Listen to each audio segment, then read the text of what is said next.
Capítulo 1. Paulo, apóstolo de Jesus Cristo por ordem de Deus, nosso Salvador, e de Jesus Cristo, nossa esperança. A Timóteo, meu verdadeiro filho na fé, graça, misericórdia, paz da parte de Deus, Pai, e de Jesus Cristo, nosso Senhor. Torno a lembrar-te a recomendação que te dei quando parti para a Macedônia. Devias permanecer em Éfeso para impedir que certas pessoas andassem a ensinar doutrinas extravagantes e a preocupar-se com fábulas e genealogias. Essas coisas, em vez de promoverem a obra de Deus, que se baseia na fé, só servem para ocasionar disputas. Essa recomendação só visa a estabelecer a caridade, nascida de um coração puro, de uma boa consciência e de uma fé sincera. Apartando-se desta norma, alguns se entregaram a discursos vãos, pretensos doutores da lei, que não compreendem nem o que dizem, nem o que afirmam.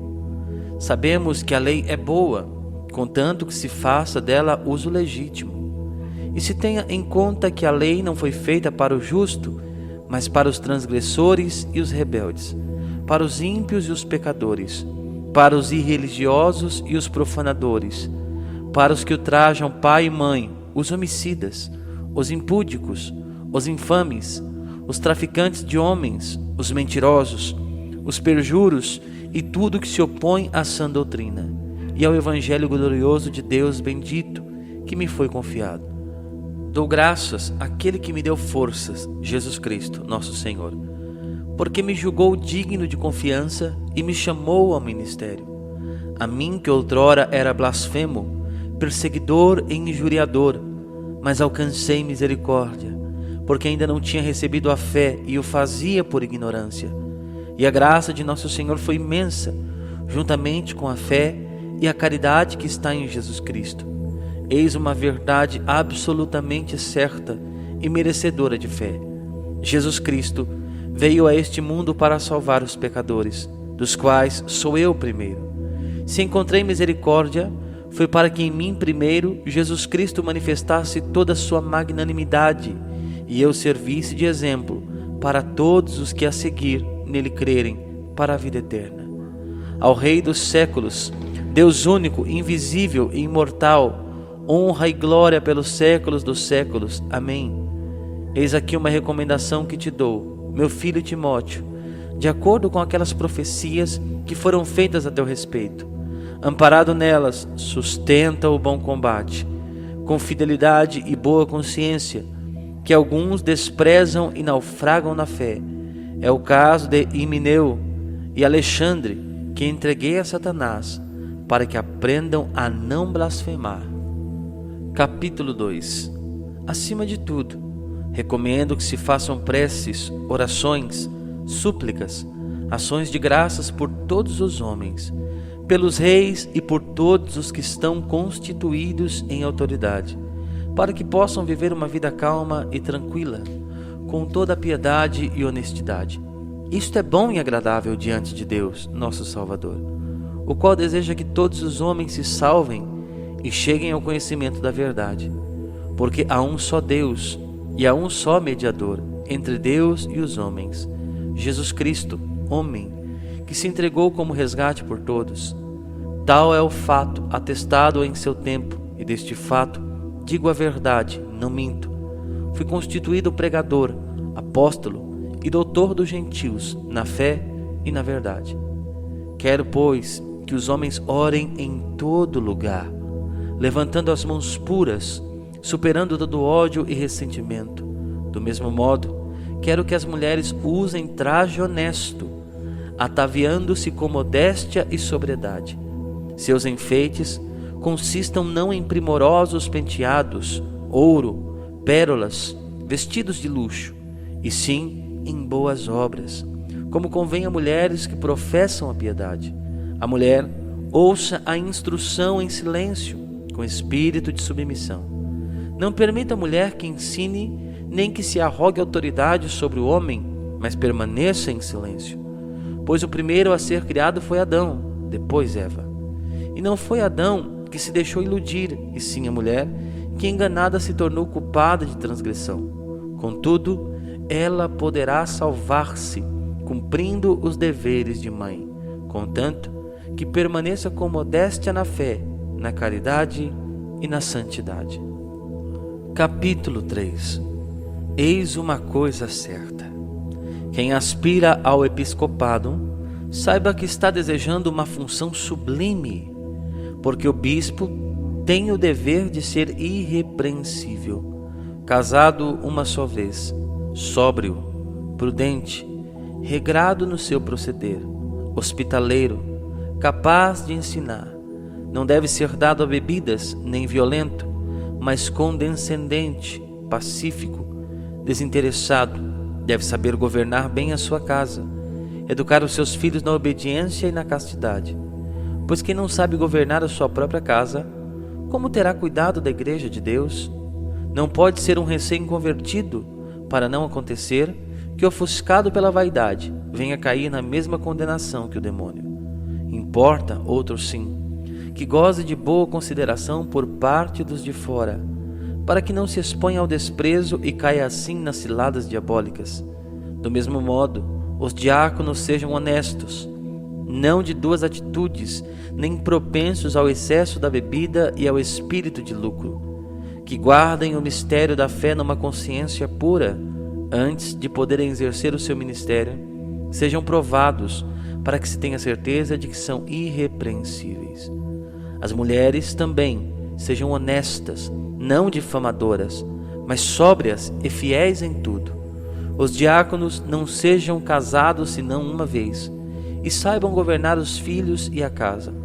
E os que desempenharem bem este ministério alcançarão honrosa posição e grande confiança na fé em Jesus Cristo. Estas coisas te escrevo, mas espero ir visitar-te muito em breve.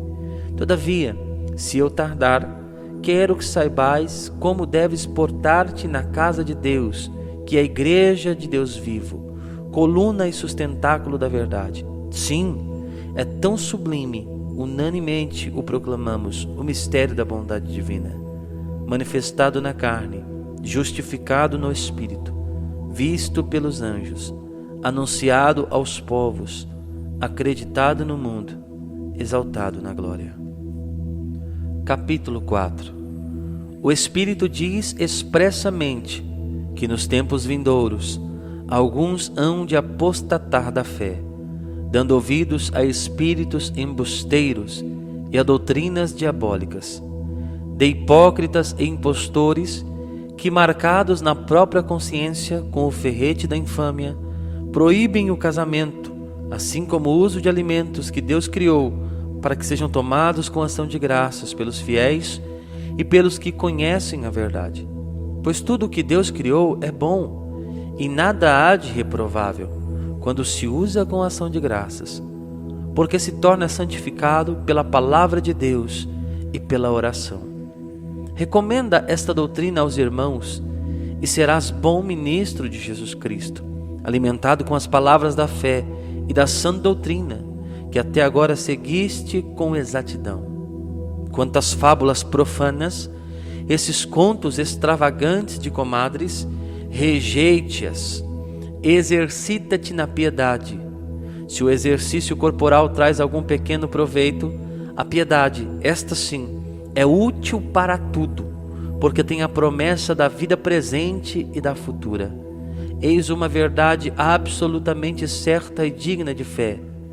Se nos afadigamos e sofremos ultrajes, é porque pusemos a nossa esperança em Deus vivo, que é o Salvador de todos os homens, sobretudo dos fiéis.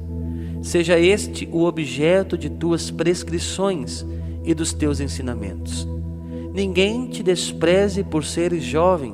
Ao contrário, torna-te modelo para os fiéis, no modo de falar e de viver, na caridade, na fé, na castidade. Enquanto eu não chegar, aplica-te à leitura, à exortação, ao ensino. Não negligencies o carisma que está em ti e que te foi dado por profecia, quando a Assembleia dos Anciãos te impôs as mãos. Põe nisto toda a diligência e empenho, de tal modo que se torne manifesto a todos o teu aproveitamento. Olha por ti e pela instrução dos outros, e persevera nestas coisas. Se isto fizeres, tu te salvarás a ti mesmo e aos que te ouvirem. Capítulo 5. Ao ancião, não repreendas com aspereza, mas adverte-o como a um pai, aos moços como a irmãos, às mulheres de idade como a mães, às jovens como irmãs, com toda a pureza. Honra as viúvas que são realmente viúvas. Se uma viúva tem filhos ou netos, como primeira obrigação, aprendam estes a exercer com a própria família o dever da piedade filial e a retribuir aos pais o que deles receberam, porque isto é agradável a Deus. Mas a que verdadeiramente é viúva e desamparada, põe a sua esperança em Deus e persevera noite e dia em orações e súplicas. Aquela, pelo contrário, que vive nos prazeres, embora viva, está morta. Recorda-lhes isto, para que sejam irrepreensíveis. Quem se descuida dos seus, e principalmente dos de sua própria família, é um renegado, pior que um infiel. Poderá ser inscrita como viúva apenas quem tenha pelo menos 60 anos de idade, casada uma só vez, conhecida pelo seu bom comportamento, tenha educado bem os filhos, exercido a hospitalidade, lavado os pés dos santos, socorrido os infelizes e praticado toda espécie de boas obras. Não admita viúvas jovens, porque, ao sentirem os atrativos da paixão contrária a Cristo, quererão casar-se outra vez. E incorrerão na censura de ter violado o primeiro compromisso. Além disso, habituam-se a andar ociosas de casa em casa, e não só ociosas, mas também indiscretas e curiosas, falando coisas que não devem. Quero, pois, que as viúvas jovens se casem, cumpram os deveres de mãe e cuidem do próprio lar, para não dar a ninguém ensejo de crítica. Algumas já se perverteram para irem após Satanás. Se algum fiel tem viúvas em casa, procure dar-lhes assistência, de tal maneira que elas não sejam um peso para a igreja, a fim de que esta possa socorrer as que verdadeiramente são viúvas. Os presbíteros que desempenham bem o encargo de presidir sejam honrados com dupla remuneração, principalmente os que trabalham na pregação e no ensino. Pois diz a Escritura: não atarás a boca ao boi quando ele pisar o grão. E ainda, o operário é digno do seu salário. Não recebas acusação contra um presbítero, senão por 2 ou 3 testemunhas. Aos que faltam às suas obrigações, repreende-os diante de todos, para que também os demais se atemorizem. Eu te conjuro diante de Deus e de Cristo Jesus e dos anjos escolhidos, a que guardes essas regras sem prevenção, nada fazendo por espírito de parcialidade. A ninguém imponhas as mãos inconsideradamente, para que não venhas a tornar-te cúmplice dos pecados alheios. Conserva-te puro. Não continues a beber só água, mas toma também um pouco de vinho, por causa do teu estômago e das tuas frequentes indisposições. Os pecados dos homens às vezes são conhecidos já antes de levados a juízo, outras vezes o serão depois. Da mesma forma, as boas obras ou já são manifestas ou não poderão permanecer ocultas. Capítulo 6. Todos os que vivem sob o jugo da servidão considerem seus senhores dignos de toda honra, para que não sejam caluniados o nome de Deus e sua doutrina. E os que têm patrões que abraçaram a fé, nem por isso os menosprezem, sob pretexto de serem irmãos. Ao contrário, deverão servi-los ainda melhor, pelo fato de que eles são fiéis amados de Deus e participantes de seus benefícios. Tal deve ser o tema de teus ensinamentos e de tuas exortações. Quem ensina de outra forma e discorda das salutares palavras de nosso Senhor Jesus Cristo, bem como da doutrina conforme a piedade, é um obcecado pelo orgulho, um ignorante, doentio por questões, ociosas e contendas de palavras. Daí se originam a inveja, a discórdia, os insultos, as suspeitas injustas, os vãos conflitos entre homens de coração corrompido e privados da verdade, que só veem na piedade uma fonte de lucro. Sem dúvida, grande fonte de lucro é a piedade, porém, quando acompanhada de espírito de desprendimento, porque nada trouxemos ao mundo, como tampouco nada poderemos levar. Tendo alimento e vestuário, contentemo-nos com isso. Aqueles que ambicionam tornar-se ricos caem nas armadilhas do demônio e em muitos desejos insensatos e nocivos que precipitam os homens no abismo da ruína e da perdição. Porque a raiz de todos os males é o amor ao dinheiro. Acossados pela cobiça, alguns se desviaram da fé e se enredaram em muitas aflições. Mas tu, ó homem de Deus, foge desses vícios e procura com todo empenho a piedade, a fé, a caridade, a paciência, a mansidão. Combate o bom combate da fé. Conquista a vida eterna, para a qual foste chamado e fizeste aquela nobre profissão de fé perante muitas testemunhas, em presença de Deus, que dá a vida a todas as coisas, e de Cristo Jesus, que ante Pôncio Pilatos abertamente testemunhou a verdade. Recomendo-te que guardes o mandamento sem mácula, irrepreensível, até a aparição de nosso Senhor Jesus Cristo, a qual a seu tempo será realizada pelo bem-aventurado e único soberano, Rei dos reis e Senhor dos senhores, o único que possui a imortalidade e habita em luz inacessível, a quem nenhum homem viu, nem pode ver, a ele honra e poder eterno. Amém. Exorta os ricos deste mundo, a que não sejam orgulhosos, nem ponham sua esperança nas riquezas volúveis, mas em Deus, que nos dá abundantemente todas as coisas para delas fruirmos. Que pratiquem o bem, se enriqueçam de boas obras, sejam generosos, comunicativos, ajuntem um tesouro sólido e excelente para seu futuro, a fim de conquistarem a verdadeira vida. Ó Timóteo, guarda o bem que te foi confiado, evita as conversas frívolas e mundanas, assim como as contradições de pretensa ciência. Alguns, por segui-las, se transviaram da fé. A graça esteja convosco.